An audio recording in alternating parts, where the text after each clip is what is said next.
Bonjour à toutes et à tous, merci d'écouter ce nouvel épisode du podcast Tech Rocks. Aujourd'hui, j'ai envie de vous parler d'un événement que vous ne voudrez pas manquer, qui est le Tech Rocks Summit 2024. Les 2 et 3 décembre, on se retrouve donc pour 2 jours intenses de conférences inspirantes, de discussions passionnantes et d'expériences qui sortent de l'ordinaire. Ce sera l'occasion parfaite de découvrir des idées neuves, d'échanger avec des leaders du secteur et de se plonger dans le thème de la résilience dans la tech. Ça va être un moment vraiment unique, donc si vous avez envie de vous enrichir, de networker ou juste de vous inspirer, eh bien on vous attend, le lien est en description de l'épisode de ce podcast. J'espère qu'on vous y verra nombreux et nombreux et on a hâte de vous retrouver. À très bientôt. J'avais une vie totalement tranquille, ordinaire, j'étais très épanouie et malheureusement un jour j'ai été victime d'un accident et là à ce moment-là tout a basculé, j'ai dû faire preuve de résilience. Dans les tempêtes, c'est parfois difficile, on lutte, on n'a pas envie de s'effondrer, on n'a pas envie de reconnaître que la situation, elle peut être critique, mais lâcher prise parce qu'on gagne du temps. Alors bonjour à toutes et à tous, bienvenue dans le nouvel épisode de notre série thématique dédiée aux speakers de notre prochain Tech Rocks Summit qui se tiendra les 2 et 3 décembre 2024 au Théâtre de Paris. Donc je suis Noémie Cogget, je suis CEO de Tech Rocks et aujourd'hui je suis ravie d'accueillir Pauline Desroulèdes, donc championne de France de tennis fauteuil et athlète paralympique des Jeux 2024. Hello Pauline, pour ceux et celles qui ne te connaissent pas encore, est-ce que tu peux te présenter en quelques mots, s'il te plaît ? Bonjour à tous, moi je m'appelle Pauline Desroulèdes, j'ai 33 ans et je suis joueuse de tennis fauteuil et c'est devenu mon métier suite à un accident de parcours, je dirais il y a 6 ans maintenant, avec une vie bien remplie depuis et j'ai la chance de pouvoir aujourd'hui faire ma passion, faire du sport, du tennis comme métier, donc c'est plutôt chouette. Top, super, merci beaucoup pour ces précisions. Et justement, alors, sans en dévoiler trop, l'idée de ce podcast, c'est justement de pouvoir teaser sur ton intervention. Est-ce que tu peux nous parler rapidement de ton histoire de vie et ce qui fait que tu vas venir prendre la parole au Tech Rocks Summit ? Et c'est vrai que moi, j'ai un parcours assez atypique puisque j'ai dû faire preuve de rebond. Je connaissais pas bien le mot il y a encore quelques années, mais j'ai dû apprendre à le connaître, à l'apprivoiser, ce fameux rebond dont on doit peut-être faire tous preuve à un moment donné dans nos vies. Pour ma part, j'avais une vie, totalement tranquille, ordinaire, j'étais très épanouie et malheureusement, un jour, j'ai été victime d'un accident et là, à ce moment-là, tout a basculé. J'ai dû faire preuve de résilience, ce fameux mot qu'on connaît tous et que j'ignorais totalement et c'est vrai que ça a été à la fois très violent comme expérience, à la fois enrichissant parce que j'ai dû vraiment apprendre à me connaître moi-même et aller peut-être dans la noirceur de mon âme, si je puis dire, pour m'en sortir, parce qu'il y avait une question de survie dans un premier temps. Et l'outil de reconstruction que j'ai choisi à ce moment-là, après mon accident, ça a été le sport et au plus haut niveau, puisque je me suis fixé un objectif très ambitieux, à savoir celui de faire les Jeux paralympiques de Paris en 2024. Ouais, top. On avait suivi un peu justement chez Tech Rocks. On te suivait et on était tout soutien parce que justement, c'est une actualité qui est quand même assez récente. Est-ce que tu veux nous dire 2 mots justement sur ces Jeux paralympiques 2024 ? Les Jeux, c'était extraordinaire, vraiment à l'échelle de notre pays. C'était incroyable, une expérience unique. Je pense que tous les Français ont vibré pour les Jeux et qu'on est déjà nostalgique. C'est plutôt fou parce qu'il s'est passé quelque chose de dingue que moi je souhaitais très fort, c'est que peu importe le sport qu'on faisait, qu'on aimait, peu importe si l'athlète était en situation de handicap ou pas, on jouait pour la France et ça a parlé à tout le monde et on avait tout un pays derrière nous. Donc c'est vrai que ça a été assez dingue. Pour nous, le tennis, c'était à Roland-Garros, donc un stade mythique. Et c'est vrai que rien que d'y repenser encore, j'ai des étoiles plein les yeux.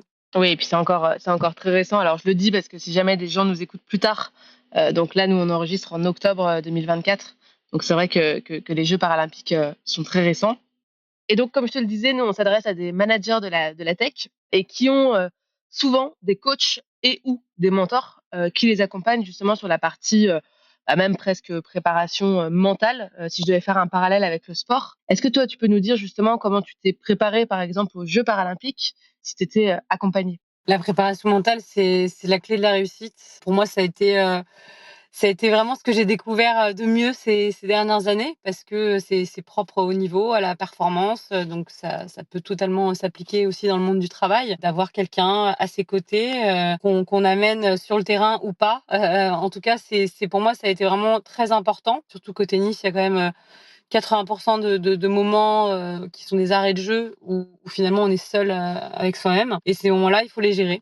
Il faut les gérer donc j'ai, eu la chance d'avoir un préparateur mental, qui m'a accompagnée, ces dernières années, dans les bons comme dans les mauvais moments, avec, plusieurs techniques, hein, ça a été de l'hypnose à l'imagerie, mentale, en tout cas à la visualisation, surtout sur des grands événements comme les Jeux, où on se prépare aux bonnes choses qui peuvent arriver, mais également aux choses un petit peu moins bonnes, pour que le cerveau soit pas surpris, en fait, et que, la réaction, soit pas épidermique et que ça nous fasse pas perdre les moyens.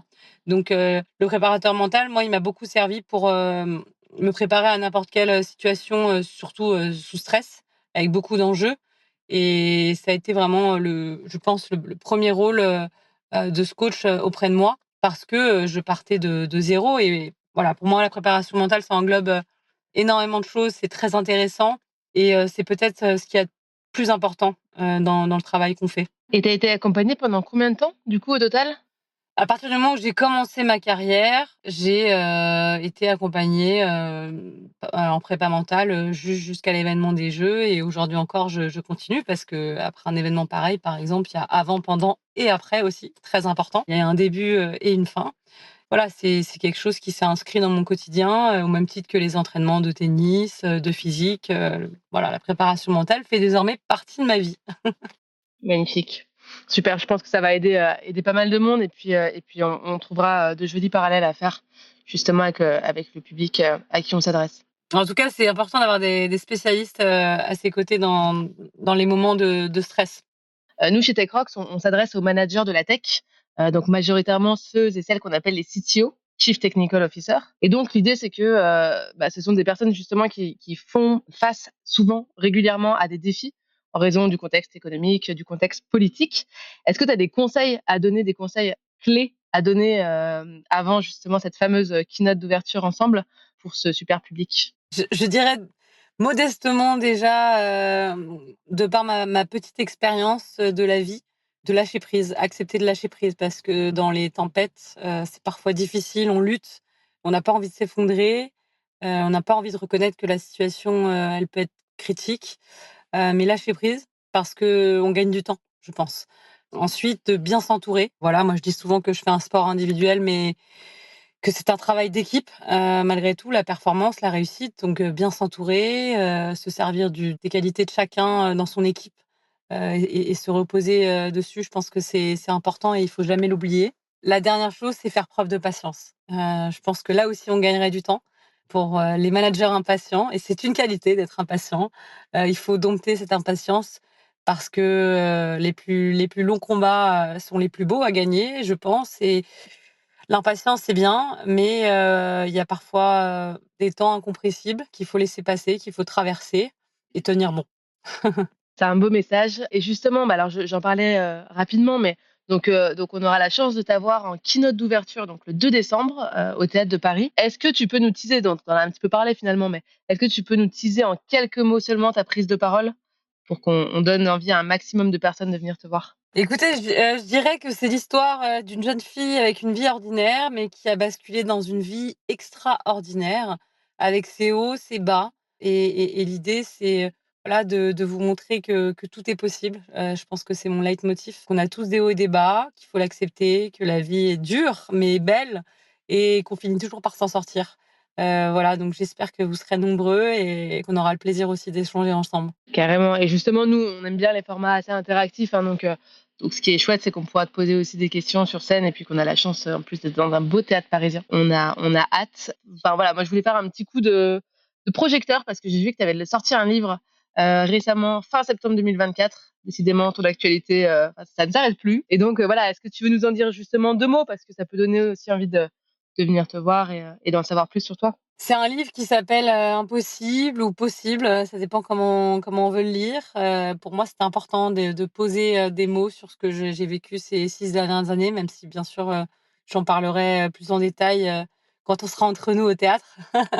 Mais c'est vrai que voilà, l'idée, c'est de vous parler de l'envers du décor à travers ce livre, à travers l'intervention aussi, parce que l'envers du décor, il n'est pas forcément tout le temps rose. Et j'avais envie d'écrire vraiment la réalité de cette reconstruction, de cet envers du décor qui est parfois dur, mais pour dire que tout est possible, encore une fois.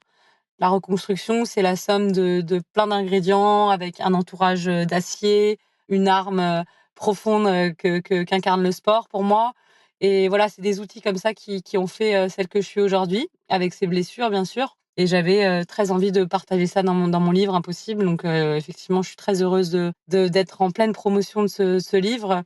Pour ceux qui vont bien, ceux qui le liront, bah, ils iront encore mieux, je l'espère. Et ceux qui vont peut-être un petit peu moins bien, l'idée, c'est voilà, qu'ils en ressortent plein d'espoir. En tout cas, c'est mon souhait quand vous lirez ce livre. J'espère. Super. Eh ben, on espère aussi. Écoute, Pauline, merci beaucoup pour ton temps. On a hâte, voilà, de voir ta conférence, de pouvoir écouter et puis d'écouter ce beau message d'espoir. Et puis, on se retrouve donc le 2 décembre 2024 au Théâtre de Paris. Avec grand plaisir. Rendez-vous le 2 décembre au Théâtre de Paris. À bientôt. Au revoir.